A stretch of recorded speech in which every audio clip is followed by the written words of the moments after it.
Hello. Yeah, Minecraft. So I was doing my whole Quest for Glory playthrough, and I have a couple other episodes loaded up, but somewhere, and for reasons I still have not been able to fathom, after doing another like 10 to 15 minutes worth of gameplay, I my game crashed. And apparently my recording program says when the game crashes, you lose all the footage. So I was stuck in this position where my saves had overwritten, and there was really nothing I could do. So eventually, I will go back and start fresh.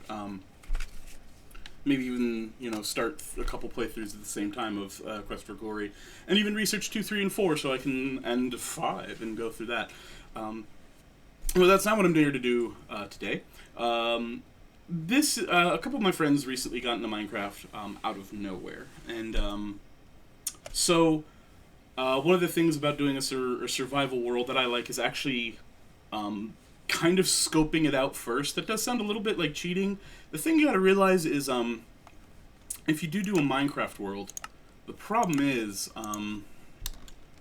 you get stuck with this problem where there's interesting things somewhere in your world. They're just 10,000 blocks in a random direction. Which random direction? Good fucking question. You don't know. So it ends up being less. You end up looking for a very long time just to find basic resources, which will do no matter how great your starting location is. So what I've gotten into doing is doing a creative mode version first, using some of the tools that are available to me to sort of mark things out and feel out how I feel about a game world first, and then go through and decide if I'm going to use that world or just keep looking. Because you can end up being like 20 to 30 hours in and go, oh wow, I need slimes to build this thing, and then spend the next 20 or 30 hours trying to find enough slimes to get it done, which is what ends up happening to me a lot. So yeah, or blaze rods is another big one. So I'm going to just give a little idea of how to do that stuff. You see, I put it on creative, more world options. None of this stuff matters. I can investigate seeds or do any of that kind of stuff, since that's what I'm doing right now. I will use my own name as the seed. Yay me! So you can, if you wanted to look at a Minecraft world, you could do that. And then I will create this new world, and we'll go look at it and see a thing. My computer is not like some awesome gaming rig, if you haven't figured that out by the fact that my Let's Plays so far have been Spelunky and Quest for Glory 1 VGA edition. That's right. No EGA graphics. No text-based. No. We're at the top of the line for 20 years ago. Anywho, no, I'm not there. So here we go. Now, in creative mode, you can, if you don't know this, fly. Double press the jump button, whatever you got that situated to, and shift and then space will move you up and down.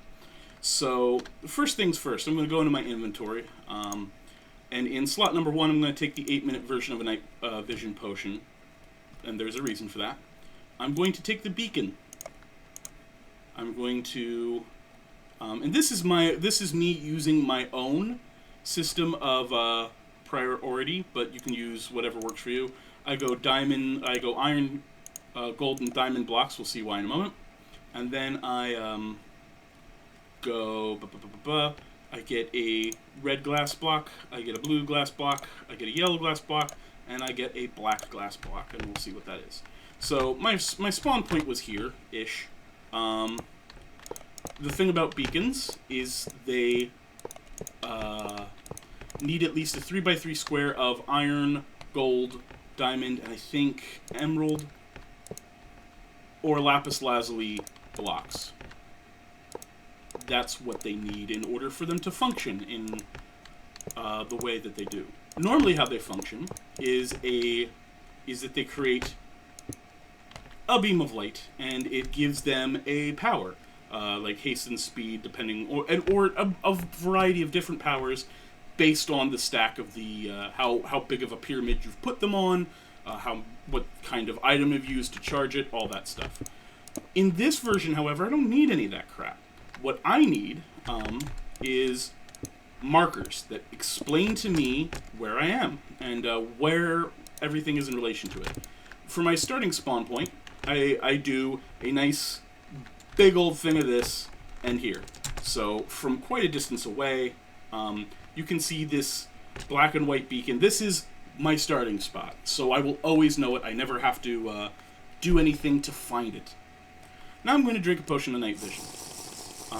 And this is for, and you can already see, I can see better in the water, so if there's any Atlantean structures or weird buildings down in the water, I'll see it. There's not. I can see what kind of biome I'm in and all that good stuff. Now, if you don't know, you can press F3, and you can see the X, Y, and Z coordinates up amongst all this data, and those will allow you to navigate if you have no other means to. Problem is jotting down a bunch of information like that gets really freaking boring very quickly. So what I do is instead of using that, or screenshots to record the same information, I do this, game mode 3. And now I am in spectator mode. If I want to get back to creative mode, I go 1. Survival mode is 0. And adventure mode, which is for people who are making like modules and stuff, like for the nerds to, for the super nerds to make Minecraft adventure modules. I've never done those. We'd have to investigate that someday. But for our purposes, we're going to go between 1 and 3. So I'm going to go in 3, and so what's the great thing about basically being a disembodied head like this? Well, it's that you have no clip on, and you can kind of take a look at what's around you. Oh look! Case in point, we got this little thing going on here. We have a monster spawner. If I want to, and it's my favorite kind of monster spawner, it is a zombie monster spawner. I can now go and become real. Oh, and look, I can see what items I have in this chest. Now, I decided that this is something I want to mark. So now I'm going to build a nice long tunnel all the way up to the surface. I will have to, come back and do that. And then I will also have to put some glass in here. I would have done that anyway. I'm choosing red glass, because my red glass marks where monster spawners are. Now, I didn't draw attention to this, but the cool thing about beacons is the beam of light that you get is reflects what kind of glass is over the beacon, if any. So I make my beacon so it'll shoot some light out. I hold down space, and I plop a red glass. So now I can see, hey, there's a monster spawner within so many blocks, approximately, different depth, but it allows me to kind of have a visual shorthand for this. I used diamond blocks because, like I said, zombies are the most useful. I use gold blocks for stuff that, like, diamond blocks are the best stuff that I'm looking for. Gold are just really good, and iron is just, it's there. Red blocks represent my monster spawners. Blue represents structures and villages and all that good stuff. Yellow represent either big, huge chunks of treasure, chests, any of that kind of stuff. There's always 2 treasure chests and monster spawners. I'm not going to single them out. And black are for fortresses, and I'll show you how to find a fortress in a moment. Because fortresses are almost always not close to spawns. The ones that do have them are kind of famous for it. Just as a quick moment to explain why we're using the potion of night vision. Because even though we are in basically God mode, creative mode, light is still a thing. So unless we drink that potion of night vision before we go underground or start using the spectator mode, we will not see a darn thing. So this allows us to, kind of look around. It's not perfect. You do have to, obviously, you have to, check both sides to see things. If you decide to, I'm going to look in this lava and see if there's hey, diamonds. Diamonds I always mark with a yellow beam. I'm like, hey, what's in this lava? You're going to have to use some tricks to kind of see what's in the lava. It's always, oh, God. See, this isn't actually a bad spawn for diamonds. Granted, I got to get through a lot of lava, and, I'll need a lot of water, but it's there, and that's a good thing. Not else of much of interest. I did see another monster spawner.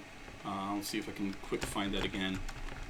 Just to show the process again, but I'm not seeing much else. But yeah, so that's kind of the general gist. Is that more? No, it's something else. Oh, there it is. There is the monster spawner du jour. So here's another one. What do we got here? We got more zombies.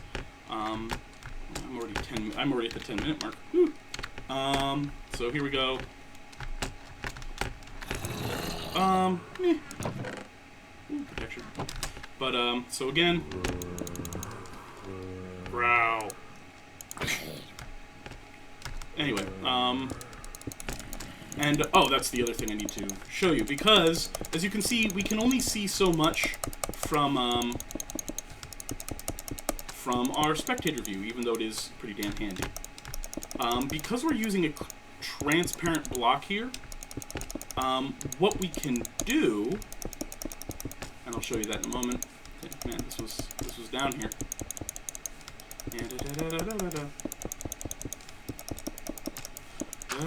Okay, yay! Alright, so, boom, boom, boom. Again, I'm going to be popping with diamond to mark that a zombie, since I know what that means. 3x3, laser, hold down space. If you're flying, hold down shift, left shift to be specific. If you are flying and want to hold position, you'll have to hold shift and space at the same time. So now, just to show you why I did that way, boom! Since it's a transparent block, solid blocks, you don't see what they are, otherwise you couldn't see anything in spectator mode doing this. But now I can see a nice, strong visual representation. And hey, look, when I fly over this way, I'm like, oh, did I get that monster spawner before? Well, yes, I did, because there's this nice, oh, I missed a block, but there's this nice long column of red glass that cues me into exactly what I'm looking at. So if I'm really, oh, there's another one, I'm not going to go through it, but you get the idea. If there were there's passageways that often have treasure chests in them. Oh, wow, there's like 4 monster spawners, and I might be using this after all. I should have used my name. Ooh, skeletons, I'm liking what I'm seeing. Are you spiders?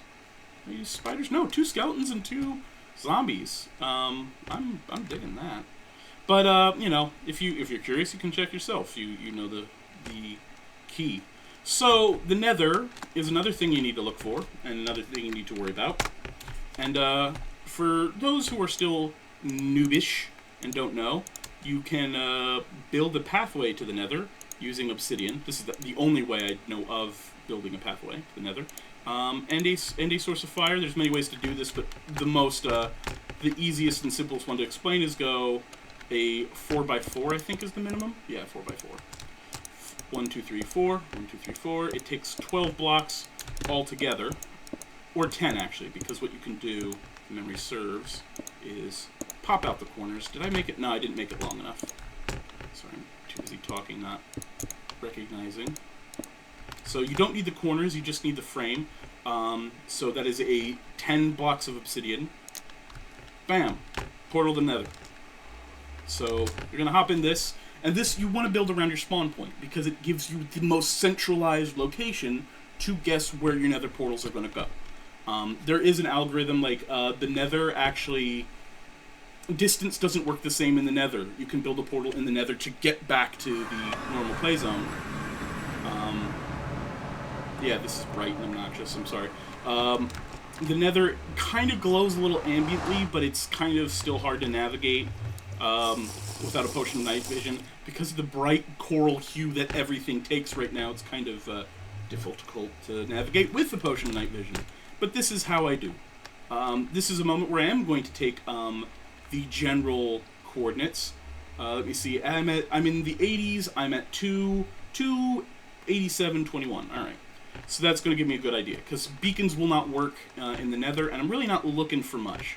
I'm looking for one thing, a Nether fortress. And it doesn't look like I'm going to find one. This is another kind of thing where I can go into spectator mode. The problem is spectator mode does not make it really any easier.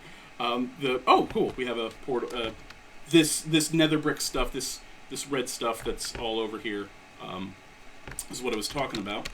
But if we go game mode 3, yeah, see, the nether kind of isn't any easier to get around or figure out what is where, just mostly because of this red hue. There's no real, like, above ground, underground. It's all just kind of one big giant mess.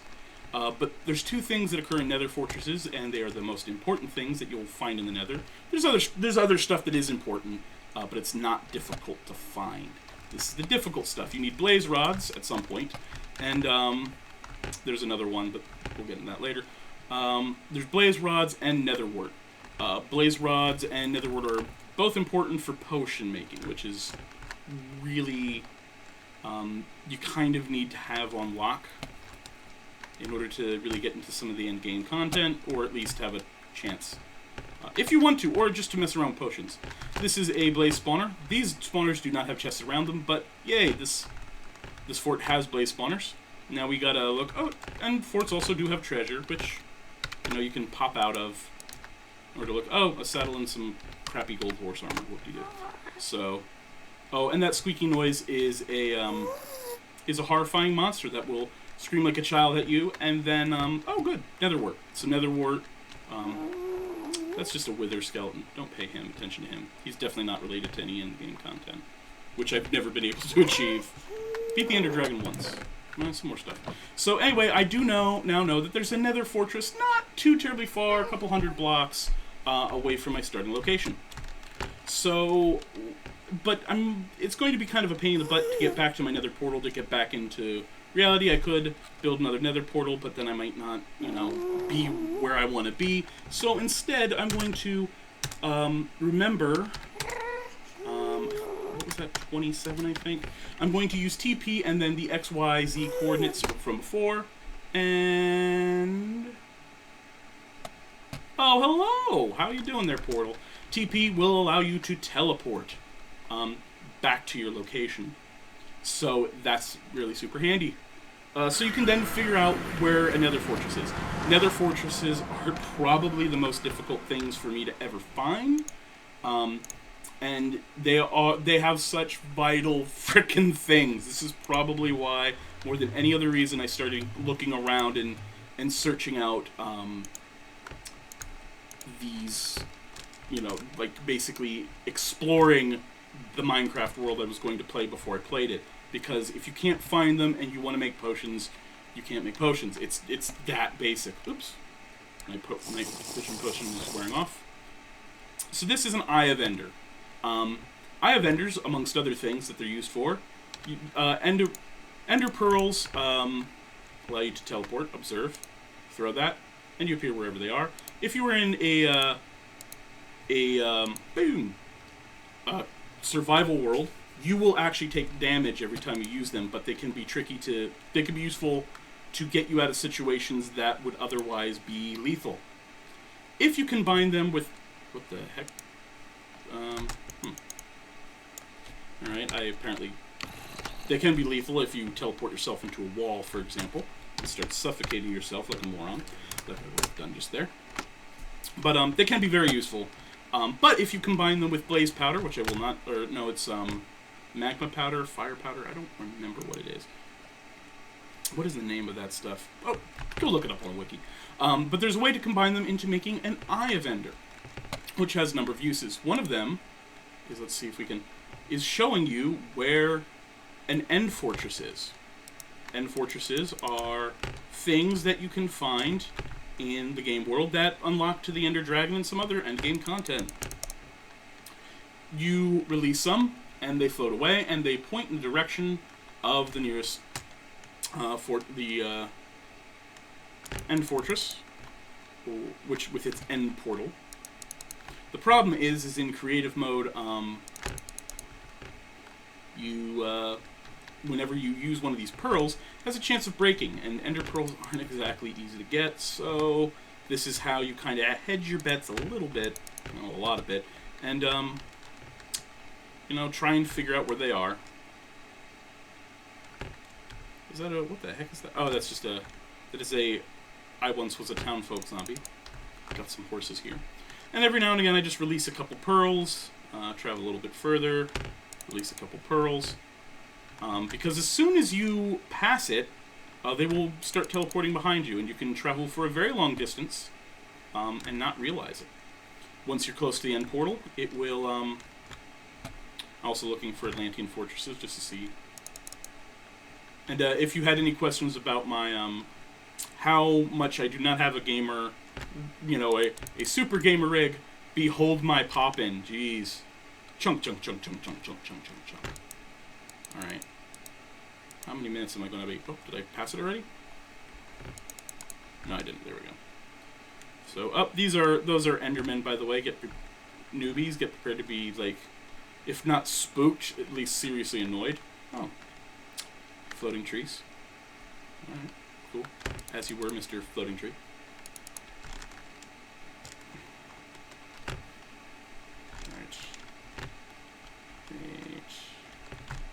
See, some of them are float, some of them will pop down.